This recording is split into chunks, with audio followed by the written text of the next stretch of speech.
What is that one buzzword of the 21st century that just seems to define the ultimate success that we all are aiming for? Productivity. You've heard of this word, right? There are countless apps out there that claim that they'll make you more productive. There are countless videos and articles and tips and tricks to be productive. And personally, I've gone through a lot of them. I've read many articles, watched many videos, and for a long time, I struggled with productivity. Then I understood that the way we define productivity is something that is not right, because of which we are not able to be the most productive. Then I researched, I learned, and I tried to understand what productivity really means. And then I built the system that I use around that. And that is what my secret to productivity is. That is how I get a lot of things done in less time. So, are you excited to learn about that system that you can use and that you can replicate to become more productive?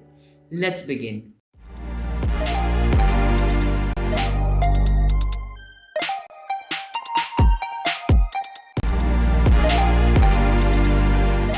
What is productivity? When we think of this question, the first thing that comes to our mind is productivity is doing the most amount of things in the least amount of time possible. Well, this is kind of true. It is not really the best definition of productivity, and that is not what true productivity is. And when I was thinking this way, right, what I was doing was I was stuffing my day with things to do. And every night when I would look at my to do list, I would see that there are so many unfinished tasks. Then I thought, what is going wrong? Why is it not working out? And then when I learned more, when I researched more, I found out that the definition of productivity, the one that I just shared with you, was completely wrong, was not the one that would give us the most optimal results. When I read a little more, I came across this definition of productivity, and that is doing the right things in the least amount of time possible. And that just completely changed my perspective on productivity. See, what we often do is we tend to go by quantity. How many things can I finish? How many back to back Zoom calls can I do? How many emails can I write? Well, that is a good metric that does not often assess the impact, that does not often define if that really is the best use of your time. But when you shift your focus towards quality, what is the right thing to do, and then you do that in the least amount of time possible, that is when you unlock what true productivity is, and that is when you see how much more efficient, how much more powerful you can become.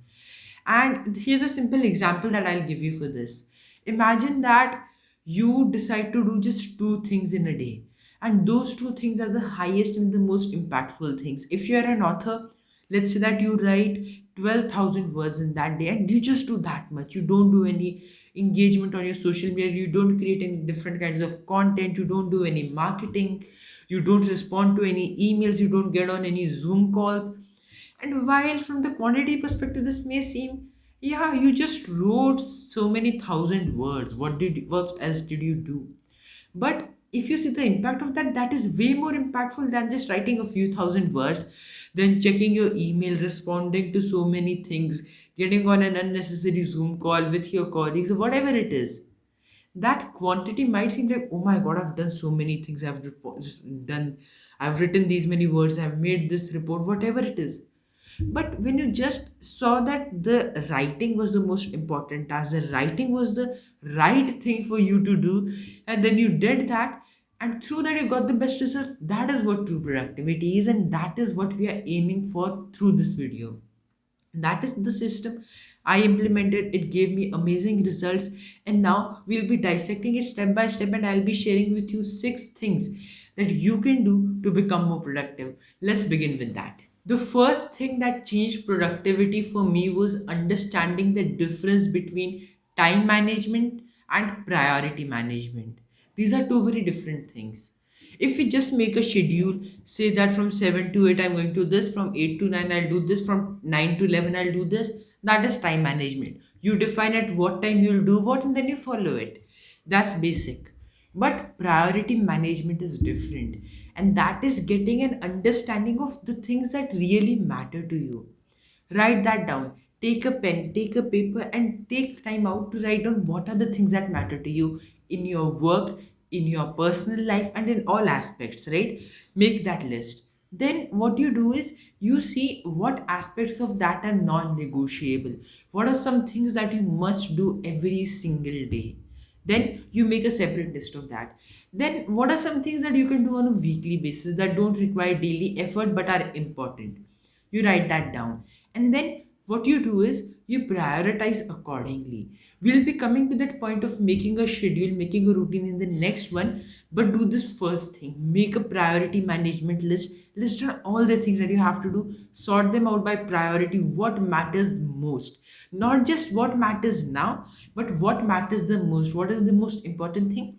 Make that list, keep that aside, and with that we move on to the next topic, which is making a routine, making a schedule for whatever it is that you want to do. Now you might say, Prabhsimrat, aren't schedules just some boring stuff? Like, what is the point of having every day similar to the previous one? That is not what I mean by a schedule. By a schedule, I mean is that you have an outline of your entire day. You know what you can expect. You have a specific morning routine that when you wake up, you do certain things that sets you up for the day. You have a specific night routine that helps you sleep peacefully. Define those things, do that diligently. And what is the benefit of making this kind of a routine? Here it is, and it is very simple. See, when you do any kind of travel and you have it in mind, okay, first day I'm going to stay in this hotel, then I'll move to this city, this, that. You're calm, you don't panic. But then all of a sudden, let's say that the travel gets cancelled or one of the cities closes down and you can't do anything. You feel stuck, right? You feel that anxiety, you feel out of control, you feel panicked. It's the same that happens with your day. When you are not in control, when you don't know what might happen next, and when something unexpected comes up, you're just like, this doesn't work very well, you panic. And if we just let that happen every day, then what is the point of it, right? There is no need, there is no way that we'll be productive if we don't have certainty, if we don't have control over ourselves, our mental state, and our emotions. And so, by defining a routine, by creating a structure, you have that specific outline in your mind, you have the general outline, and that gives you that sense of control, which reduces your anxiety, which reduces the negative feelings that you might have, and then that helps you become more productive. Now, how can you make that routine? Very simple. Take the priority list you made in the last point, take each point, then the daily non-negotiables that are there, define time for that. When will you be doing that? How much time will you be able to give to that? And be realistic here. Don't say that I'll read for 6 hours, I'll also work for 8 hours. That is not possible.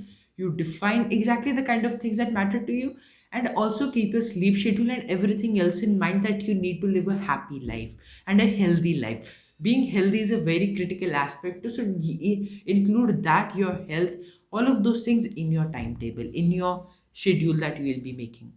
Define your priorities, put weekly priorities on alternate days, weekly basis, however it works for you, and then we will move on to the next topic and the next point. We are almost halfway into becoming more productive. Until now, we have defined our priorities, we have defined a basic structure for how our days will look like, and now it is time to get into the things that will actually help us be more productive in that moment. And the third point comes to that, which is growing your attention span. Did you know that a research found out that an average worker can't go more than 6 minutes without checking their DMs, without checking their instant messages, or without checking their email? That sounds shocking, right? But if you observe yourself closely, you might discover that you do something eerily similar. You check your email or something every few minutes, every 10 minutes, whatever it is. But you might not notice that in the moment. The problem that comes along with it is that it does not allow you to get deep work done. When you really enter that flow state, when you really enter that state where you're just focused on that one task you're doing, you achieve magical results. You get so much more done in less time. Even when one day in 2020, I wrote 12,000 words in a single day, I was just focused on that one task. I thought of nothing else. And there was no way I thought before that I could achieve such a feat, but I did. It was shocking for me too. And that is the magic of the flow state. When we allow ourselves to experience that, it really helps us get more deep work done, and create more impactful work. And how can you grow your attention span to get to that? Set timers. Let's begin with the small step. Set a 10-minute timer that whenever you feel the urge to do something, you say, I'll check this out after 10 minutes. And you can also check this step out in my procrastination video that I made recently. That will also help you in this. You can click up here and watch the video on procrastination too. And the next thing that you can do to grow your attention span is to set a 30-minute time slot. After every 30 minutes, intentionally set a 5-minute break for yourself to check those emails or check those messages, even though a new update might not be there. Because when you just try to abstain yourself from doing any habit, right? The problem that comes up is that your mind resists that. Your mind revolts against that big change. Let's change that slowly, slowly. Set that 30-minute timer, do it for just 5 minutes after that timer intentionally, and your attention span will start growing. You'll start achieving more depth. And linking to this, we move on to the fourth point to become more productive that personally helped me also. And that is to constantly ask yourself, what is it that I should be doing right now? Whenever you feel that your thought process is getting distracted or that you are getting that urge to go into a distraction, pause. Break that thought process and ask yourself, what is it that I should be doing right now? Just by asking a simple question, you kill that thought process, you break that link, and then that does not translate into action. When you ask this kind of specific question, it also reminds you to think, yeah, just reflect and find out what you should be doing right now and actually go do that. And so at this time, if you feel confused, right, just go quickly look at the schedule that you made, check what time it is, see that okay, in this time I should be doing this. Don't think any further, get to doing that regardless of whatever distraction you might be focused towards. And that is something that will help you grow your attention span, be more distraction free, and eventually start becoming more productive. Don't multitask, please. That is the fifth point that we come on to from the discussion we just had on focusing and growing our attention span. A study conducted in 2004 conducted four experiments with students, and they found out that students who focus on a single task at a time instead of jumping between multiple tasks were much more productive. It is not just that focusing on that single task makes them more productive, but the fact that when you shift from one task to another, there is a cognitive shift that is also involved. You have to get into that flow state for that specific task also, and that is where most of our productivity gets hurt. So please don't try to email someone while you're trying to work on a project. If you're working on something, just do that, then get to your emails. Personally, when I was multitasking, right, trying to get multiple things done at once, it destroyed my productivity literally. Now I just focus on one thing at once. If I'm researching for a video, I just do that. If I'm shooting a video like this, I just do that. If I'm writing a blog, I just do that one simple thing.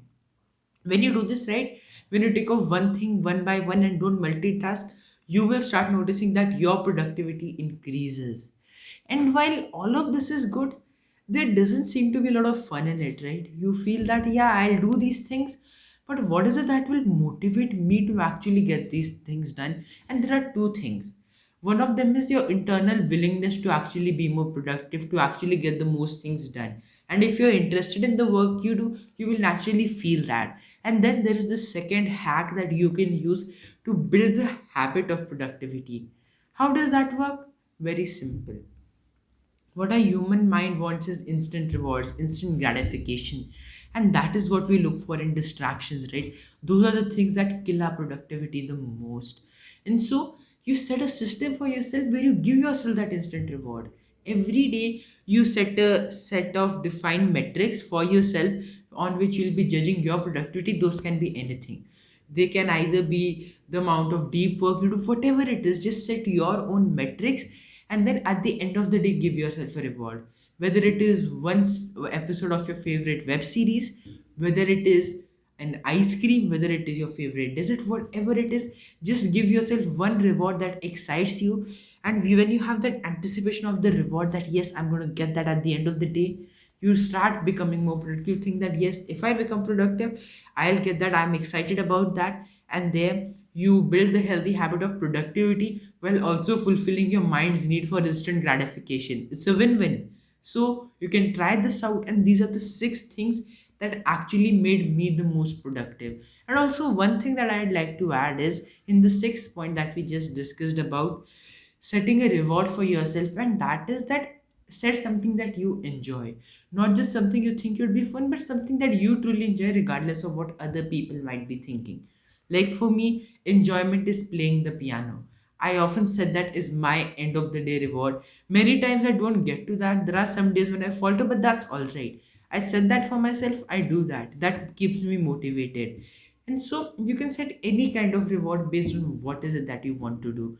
And in fact, a study from Cornell University in 2018 also found that when we actually do things where we have an instant reward waiting, our intrinsic motivation increases and we are more likely to get to that. And so this point just culminates all the points that we discussed, and it allows you to become more productive. Here it is presented to you very simply, the secrets that I have used to become more productive, starting from the very basic that we began with. That was the definition of productivity, and then we discussed six easy ways that we can use to become more productive. Try these out, experiment, and take action. Many of these things will work for you. Some of them you might feel that they don't suit the kind of work you do, and that's all right. You have to course correct, realign, and move forward with that. And while we keep on doing this, while we keep on taking that action, that is what will make us most productive, not just watching a video will. So go take action on this video now, and also comment below and tell me how has your journey with productivity been. What are some questions that you still have? I'll be happy to answer them, and let's interact, let's grow together, and subscribe to this channel for more videos like this every week, and hit that like button because it gives me the motivation to keep going. It is like that little reward at the end of the day for me, so please do that. It keeps me motivated to make these videos, and let's grow together. Let's make more productive days. Thank you.